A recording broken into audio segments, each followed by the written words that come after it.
하나님의 말씀 신약 성경 로마서 5장 17절로 20절입니다.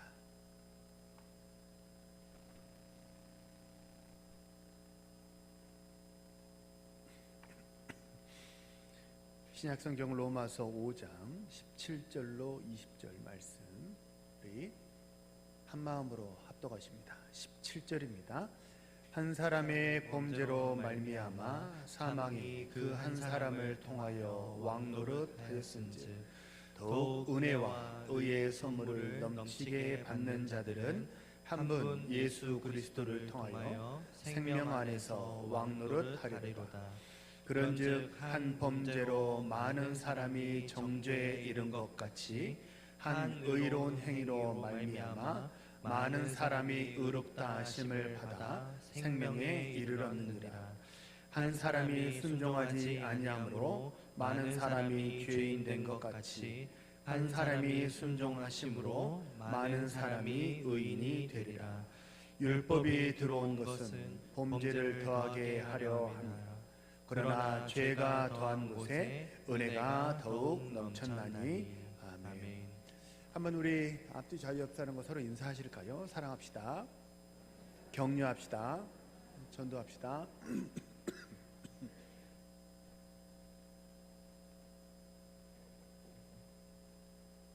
우리 사랑하는 모든 성도님들, 올해 이제 3월이 됐는데 이제 봄이 된 것 같아요. 그죠? 주보에도 봄이 왔죠. 겨울 다 지났는데 이제 올 봄에 또 새로운 하나님의 은혜와 축복을 누리며 살아가는 우리 신실한 주의 백성들 되시기를 주님의 이름으로 축복합니다. 압도적인 은혜로 덮어주십니다 라는 제목으로 말씀을 전하겠습니다. 예전에 마지막 황제라는 유명한 영화가 아카데미 상을 석권하고 우리나라에도 상영된 적이 있었습니다. 그 영화에서 보면 수천 명의 내시를 거느린 중국의 마지막 황제로 등극한 소년에게 동생이 질문합니다. 만약 황제가 잘못하면 어떻게 되죠? 소년이 대답합니다. 내가 잘못하면 다른 사람이 대신 벌을 받지. 그리고 그것을 증명이라도 하려는 듯이 일부러 옆에 있는 도자기를 깨뜨렸습니다. 그러자 정말 어떤 신하가 왕을 대신해서 매를 맞았습니다. 이것이 세상의 이치입니다. 세상의 이치는요, 힘 있는 자를 위해서 힘없는 자가 희생하는 것이 세상의 이치죠. 고대 사회로 갈수록 이것은 훨씬 강도가 더 심해졌습니다. 고대 사회에서는요, 모든 백성과 모든 신하는 오직 한 사람, 왕을 섬기기 위해서 존재하는 한낱 소모품에 지나지 않았습니다. 그런데 우리가 믿는 성경의 예수님은 어떻습니까? 이런 세상의 이치를 180도 뒤집어 엎어버리는 그런 놀라운 충격적인 일을 행하셨습니다. 왕을 대신해서 백성이 벌을 받는 것이 아니라 반대로 잘못은 백성이 했는데 왕이신 주님께서 대신 벌을 받으신 것이죠. 왕을 위해서 백성이 죽는 것이 아니라 반대로 백성을 위해서 왕이신 주님이 그들의 죄를 대신 덮어쓰고 죽으신 것이죠. 왕이 백성을 위해서 대신 죽는다. 사실 너무나 놀랍지 않으십니까? 별로 놀랍지 않으시죠? 우리는 교회 다니는 우리들은 그래서 어려서부터 교회를 다니면 다닐수록 이 십자가의 복음이라는 이 말을 주님이 우리를 위해서 십자가에 죽으셨다는 이 말을 귀에 딱지가 않도록 그렇게 들었기 때문에 그게 의당 그러려니 그런데요, 사실 세상의 이치로 보면요, 이처럼 놀라운 일이 또 있겠습니까? 우리는 참 마음이 덤덤할지 몰라도 왕이 백성을 대신해서 벌을 받는다. 사실 세상은 이것까지는 바라지 않습니다. 세상의 바람은요, 기독교에서 일어나는 일에 한참 미치지 못합니다. 세상의 바람은요, 왕이 백성을 위해서 대신 죽는 것, 그것까지는 바라지는 않고 그저 백성을 소모품처럼 대하지 마시고 백성도 사람 대우해 주시기를 원합니다. 겨우 이 정도가 우리 세상에서 말하는 인권의 수준입니다. 그런데 이 생각이 사람을 사람답게 대해 주십시오. 이 생각이 언제부터 세상에 생겨났는지 아세요? 겨우 17세기입니다. 고대 사회는 고사하고요. 17세기 이후로 사람을 사람 대우해야 한다, 그런 생각이 생겨났던 것이죠. 혹시 나는 생각한다, 고로 나는 존재한다 라는 이런 말 들어보신 적 있으시죠? 그냥 그런다 그러세요. 있으시죠? 무슨 뜻인지는 몰라도, 그죠? 근데 철학의 아버지라 불리는 데카르트가 했던 말인데요. 이 말의 뜻은요, 이제 표면적인 의미는 그렇습니다. 다른 건 다 의심할 수 있어도 내가 지금 의심하고 있다, 의심하는 나의 존재, 이것만큼은 의심할 수 없다라는 그런 뜻인데요. 어떤 철학자가 이 말에 시대적인 배경을 담아서 그 속에 숨겨져 있는 새로운 뜻을 이렇게 해석을 했어요. 고대 사회에서는 내가 생각하기에 내가 존재하는 것이 아니었습니다. 왕이 나를 생각해 주고 귀족들이 나를 생각해 주기 때문에 내가 존재했었습니다. 다시 말하면 그들을 위해서 내가 존재하고 내가 사는 것이었습니다. 그런데 데카르트는 우리는 인간이지, 우리가 목적이 되는 인간이지 왕이나 귀족의 소모품이 아니다 라면서 나라는 존재는 내 스스로가 생각하기에 존재하는 인간이지 왕이 나를 생각해 주어서 귀족들이 나를 생각해 주어서 내가 존재하는 것이 아니다 라는 그런 취지로 이런 말을 했다고 해요. 인간은 소모품이 아니라 인간 자체로서 존엄성을 가집니다.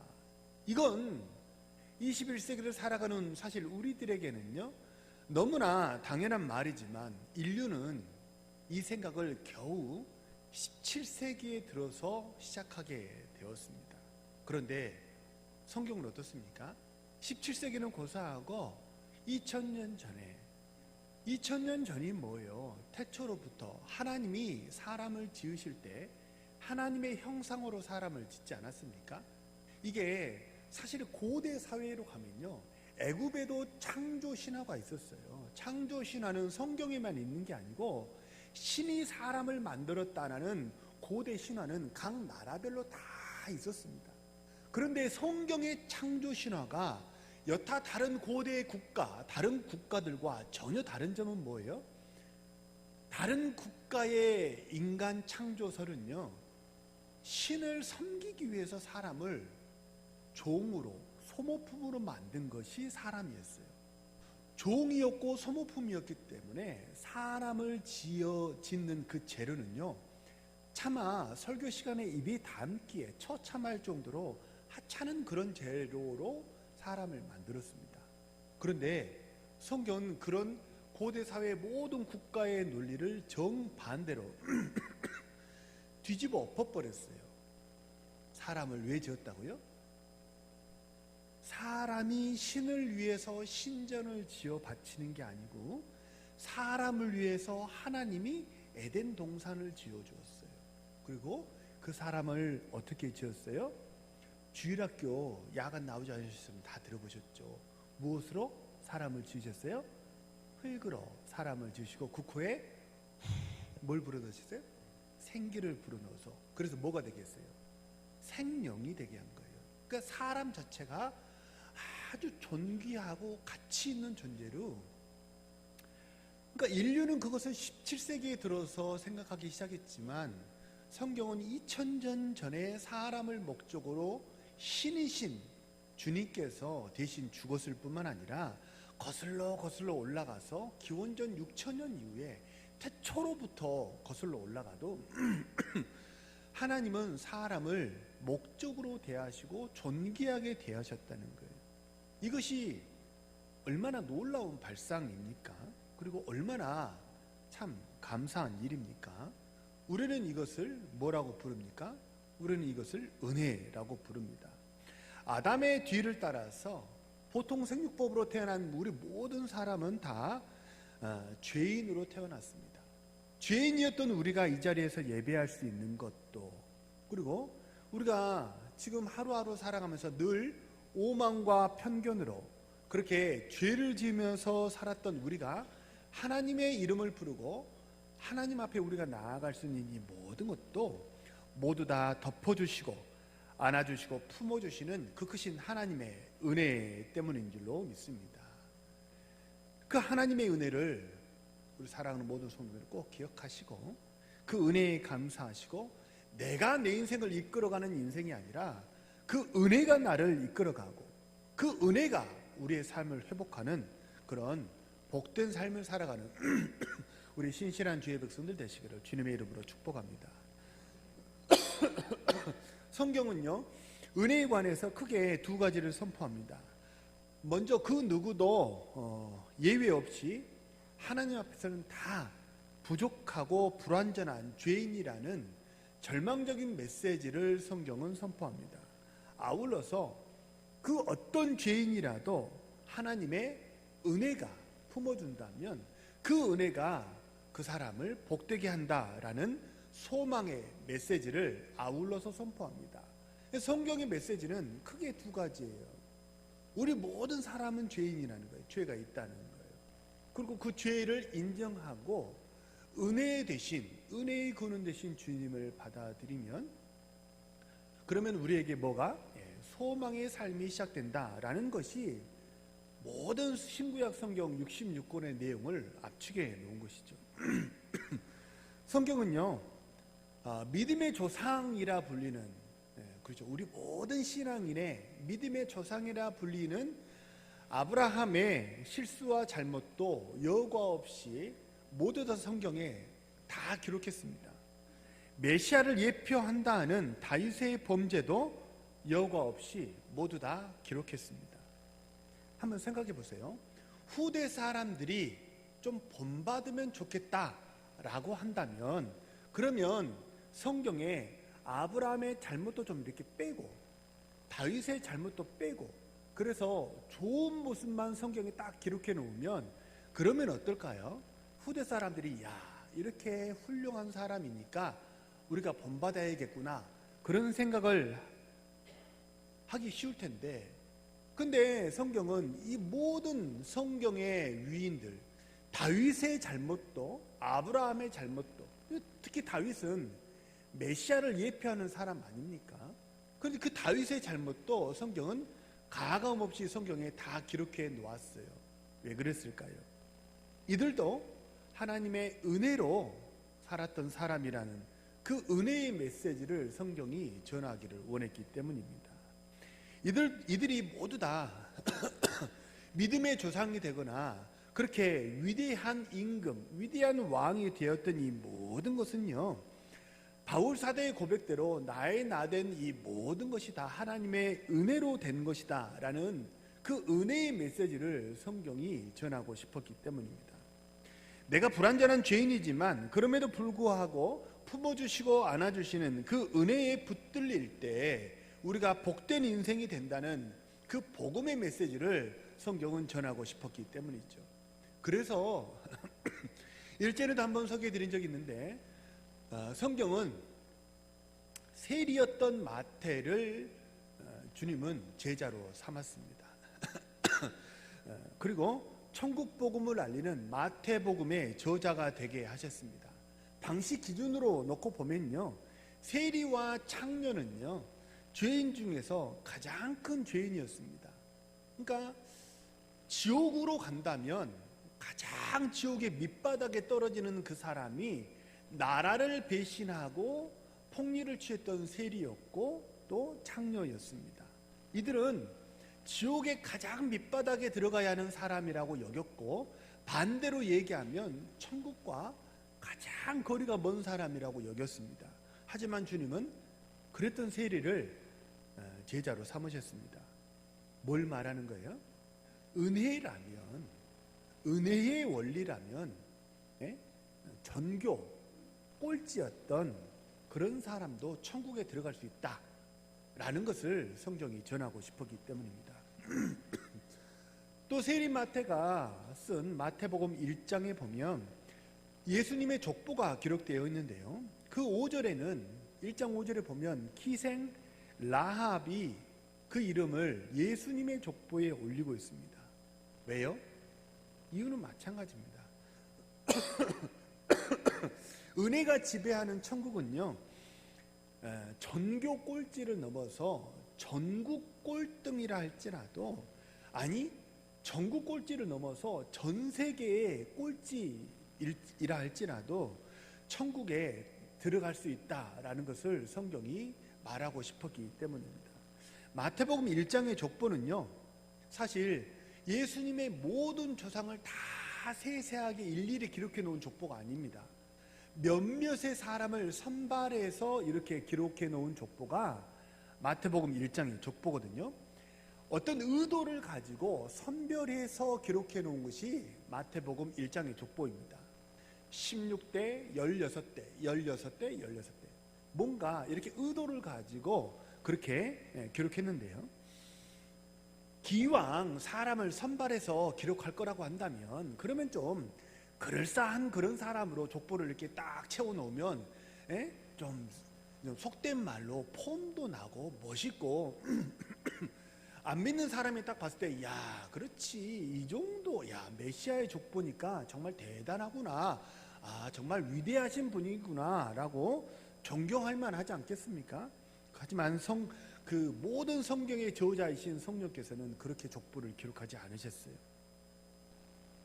이방 사람도 들어있고요, 심지어 제가 이렇게 설교 원고에 써놓다가 혹시 오해의 소지가 있을까봐 뺀 사람이 있는데요, 그 예수님의 족보에는요 우상을 섬겼던 왕조차도 그 안에 포함이 되어 있어요. 뭘 말하는 거예요? 은혜라면 천국에 들어갈 수 있다는 거예요. 그래서 은혜는요 더욱이라고 하는 특징을 가지고 있어요. 어떤 특징이 있다고요? 더욱이라는 특징을 가지고 있습니다. 주님은 세상은 어떠냐면, 세상은 죄가 있으면 실격, 불합격, 탈락하고 여지없이 사람을 매몰차게 내칩니다. 그것이 세상입니다. 하지만 우리 주님은 죄가 있다고 실격 처리하는 것이 아니라 죄가 이만큼 있으면 더 큰 은혜로 그 죄를 덮어버리기 때문입니다. 그것을 오늘 우리가 같이 읽은 로마서 5장은 계속 반복해서 기록하고 있어요. 17절에 보면요, 우리가 같이 읽었던 17절에 보면 이렇게 기록되어 있습니다. 사망이 그 한 사람을 통하여 왕 노릇하였은즉, 아담을 말하는 거죠. 아담 한 사람을 통해서 온 세상에 죄가 들어왔어요. 그죠? 온 세상을 죄로 물들인 사람이 아담이니까 그 죄가 얼마나 큽니까? 그죠? 우리 자녀가 예를 들어 코코아를 한 잔 먹다가 그 코코아를 바닥에 쫙 이렇게 쏟았어요. 우리 어머니들 마음이 어떠실 것 같으세요? 이건 등짝 스매싱 정도가 아니죠. 그죠? 근데 주님은 어떠세요? 코코아를 한 잔 엎었어요. 그렇다고 너 조심하라 그랬지, 그런데 코코아를 엎었어? 넌 앞으로 코코아 금지, 이러시지 않는 거예요. 더 큰 은혜로 이제는 어떻게 해요? 코코아를 주실 뿐만 아니라 코코아를 잘 먹을 수 있도록 보호해 주시고 인도해 주시는, 이렇게 더 큰 은혜를 주시는 것이 우리 주님의 은혜인 줄로 믿습니다. 20절에 또 보면요, 죄가 더한 곳에 은혜가 더욱 넘쳤나니, 그죠? 17절도 한 사람을 통하여 죄가 왕노릇하였은즉 더욱 은혜의 선물이 넘쳤다라고 얘기하고, 20절도 죄가 더한 곳에 은혜가 더욱 넘쳤나니, 더욱이라는 것이 은혜의 특징입니다. 제가 한번 성경 구절을 읽을게요. 우리 성도님들, 더욱은 성도님들이 한번 해보세요. 죄가 더한 곳에 은혜가, 나 사실 설교 준비하면서 걱정했어. 이거 티키타카가 맞아야 되는데 내가 이렇게 딱 기회를 드렸는데 못하면 어떡하지? 그래서 써놨어. 한 번 더 이렇게 한 번 더 해볼까요? 자, 죄가 더한 곳에, 더욱을 벌써 하면 안 되지. 죄가 더한 곳에 은혜가, 역시 우리 교회 성도님들은 우수하신 성도님들이야. 그래서 어떠냐면요, 보세요. 사단이, 악한 영이 10의 강도로 우리 죄를 고발합니다. 사단은 검사예요. 우리 죄를 10의 강도로 고발합니다. 그러면 어떻게 해요? 우리 주님은 100의 강도로 우리에게 은혜를 주시는 줄로 믿으시기 바랍니다. 만약 사단이 100의 강도로 우리 죄를 고소하고 고발한다면 우리 주님은 101과 같이 간신히 그것을 모면하고 그 위기를 넘길 수 있는 정도가 아니라 100의 강도로 우리 죄를 고소 고발한다면 10만, 100만, 1000만의 은혜로 우리에게 은혜를 주시고 우리를 넉넉히 품어주시는 줄로 믿으시기 바랍니다. 그게 뭐예요? 더욱이라는 은혜의 특징이라는 거예요. 전 세계 모든 목회자들의 멘토라고 불리는 분이 한 분 계시는데 그분이 성이 고가세요. 고씨세요. 우리 아내도 고씨인데 고든 맥도날드라는 분이 계세요. 예, 햄버거 이름은 아닙니다. 고든 맥도날드라는 분이, 이분이 이제 미국 목회자신데 전 세계 모든 목회자들의 멘토라고 불리시는 분인데 그분이 이런 말을 했어요. 웬만한 일은 세상도 교회에 못지 않거나 어떤 면에서는 교회보다 더 낫습니다. 집을 지어 주기도 하고 가난한 사람들에게 먹을 것을 주는 것은 굳이 교회 다니는 사람 아니어도 다 할 수 있고 오히려 더 잘하기도 합니다. 그러나 세상이 못하는 일이 하나 있습니다. 세상은 은혜를 베풀지 못합니다. 은혜라는 것은 기독교의 유일한 특징입니다. 그러니까 우리 성도님들이 은혜를 잃어버리면 뭐가 되는 거예요? 소금이 그 맛을 잃어버리는 거예요. 누가 나에게 잘못했다고 해서 더 큰 것으로 그에게 갚아주려 한다면 그러면 세상 사람들과 우리가 다를 바가 무엇이 있겠습니까? 세상은 허물이 보이잖아요. 그러면 득달같이 달려들어서 그 사람의 약점을, 치부를 드러냅니다. 그 약점을 드러내서 그 사람을 끌어내리고 그렇게 해야, 공격해야 어떻게 되는 거예요? 그래야 나에게 이문이 더 주어지고 내가 더 높은 자리로 올라갈 수 있기 때문입니다. 그러나 은혜는요, 작동하는 원리가 정반대이고 완전히 거꾸로입니다. 우리 주님은 어떻습니까? 우리 주님은요, 허물이 보이면 우리 주님도 득달같이 달려듭니다. 근데 목적이 달라요. 세상은 치부를 드러내고 공격하기 위해서 득달같이 달려들지만, 그러나 우리 주님은 어떠냐면 치부가 드러나면 득달같이 달려들어서 그것을 주님의 보혈의 은혜로 덮어주십니다. 간신히 보이지 않을 정도로 그렇게 우리의 허물을 덮어주시는 그런 정도가 아니라 우리 주님은요, 넉넉하게 덮어주시고 넘치게 덮어주시고 압도적으로 우리의 허물을 덮어주시는 그런 분이신 줄로 믿습니다. 그래서 성도가 그 소금의 맛을 어디서 회복할 수 있는 거예요? 복음으로 돌아가야 되는 거예요. 성도가 복음을 회복해야 합니다. 우리 교회가 복음을 회복해야 합니다. 우리 모든 사랑하는 모든 성도님들, 우리 동원의 성도님들이 하나님의 복음을 회복하고 은혜를 회복하는 우리 성도님들 되시길 바랍니다. 마치 나만 장군이 문둥병이 있었지만 머리 꼭지까지 요단강물에 7번 몸을 담궜죠. 그러니까 사실 7번 담궜다는 것은 그 성경은 그 3과 7은 완전수를 의미하거든요. 그죠? 게마트리아라는 그런 기법이 있는데, 게마트리아라는 기법은 우리나라 기억 니은은 그냥 기억 니은이지만 히브리어 알파벳 알렙, 베트, 김멜, 다레, 해, 바우, 자인, 이 히브리어 모든 자음은요 각각이 숫자의 음가를 가지고 있거든요. 왜 이제 아까도 이제 뭐 언뜻 말씀을 드리면, 아까 마태복음 16장에 16대씩 끄는 이유는 다윗의 족보다라는 것을 말하기 위함이었는데, 다윗을 영어로 하면 자음만 하면 DVD예요. 다비드니까. DVD의 음가가 D는 4고 V는 6이고 D는 4예요. 합치면 14대, 16이 아니에요. 14대죠. 14대가 되는 거예요. 성경에서 나온 숫자는요 의미를 다 부여하고 있거든요. 나만 장군이 몸을 7번 담궜어요. 뭘 의미하는 거예요? 완전히 담궜다는 것을 의미하는 거예요. 물론 횟수로 7번을 말하는 것이기도 하지만, 그죠? 내 모든 자가, 왜냐하면 나만 장군이 요단강물에 들어가기 전에 어떻게 했어요? 굉장히 자아가 많이 살아가지고, 우리나라에도 좋은 온천이 있는데 겨우 이 정도 하려고 나를 여기 오라고 그랬냐? 그렇게 불평하지 않았어요? 자기 생각이 많았잖아요. 그러니까 7번 담그면서 뭘 하는 거예요? 완전히 자기 생각이 부서지고 깨지고 그냥 하나님의 인도하심 속으로, 성령 인도하심 속으로 들어가는 거죠. 그렇게 완벽하게 이제 7번 담궜을 때, 하나님의 임재 속으로 그가 들어갔을 때 그의 모든 치부가 덮어졌던 거죠. 우리 모든 성도님들 은혜의 강물에 머리 꼭지까지 다 잠궈버리시기를 주님의 이름으로 축복합니다. 그래서 저는요 소망합니다. 우리 동원교회가 은혜 충만한 그런 교회 되기를 소망합니다.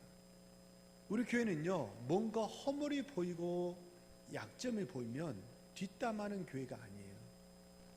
제가 여러 번 말씀드리죠. 누가 혹시 허물을 나에게 이야기하면 정색하고 이렇게 얘기하셔야 돼요. 뭐라고 얘기하라고 그랬어요? 집사님, 따라서 해보세요. 집사님, 이 얘기를 저한테 왜 하시는 거예요? 그래서 험담이나 비난은 발을 붙이지 못하게 해버려야 돼요. 정색하고 그렇게 말을 해야 합니다. 왜요? 험담과 비난은 서로 죽고 죽이는 거예요. 그 험담을 받은 사람은 가만히 있겠습니까? 그렇죠? 우리 동원교회는 은혜의 원리가 지배하는 그런 교회 되기를 간절히 소망합니다. 그러려면 우리 성도님들 한 사람 한 사람이 뭐 해야 돼요? 은혜 충만해야 해요. 율법이 아니고 공로가 아니에요. 공로가 아니고 율법이 아니에요. 내 행위로 내가 이만큼 하는데 당신은 왜 봉사하지 않고 지금 뭐 하고 있는 거냐? 왜 당신은 가만히 앉아서 그렇게 커피 마시고 있는 거냐? 그게 아니에요.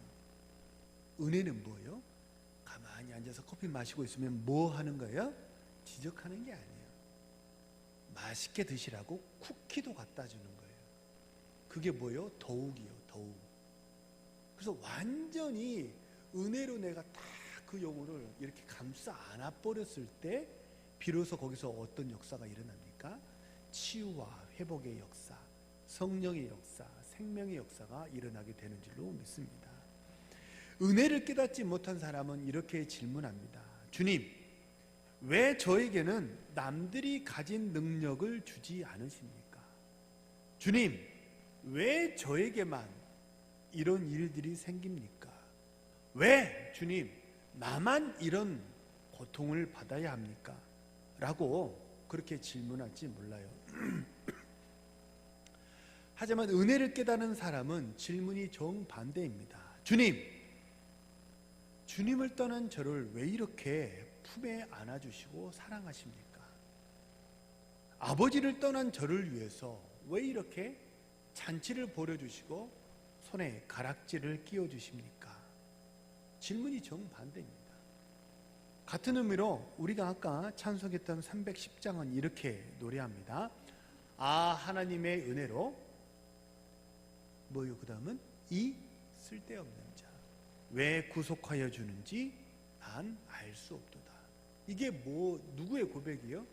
은혜를 아는 사람의 고백인 거죠. 아 하나님의 은혜로 이 쓸데없는 사람. 이 쓸데없다는 것은 뭔가 기능을 잘못한다 이런 의미가 아니에요. 쓸데없다는 것은 죄인이란 뜻이에요. 죄인이란. 그렇죠? 하나님의 은혜로 왜 죄인인 우리를 왜 구속하여 주는지. 구속은 수갑을 찼다는 구속이 아니죠. 그죠? 왜 나에게 이런 은혜를 베풀어 주시고 죄에서 자유하게 하는 그런 크신 사랑을 주시는지 나는 알 수 없도다. 그죠? 이게 누구의 고백이냐면 은혜를 아는 사람의 고백입니다. 우리 사랑하는 이 시간 예배하는 우리 모든 성도님들, 이 찬송 기자의 고백이 오늘 우리의 고백이 되기를 간절히 소망합니다.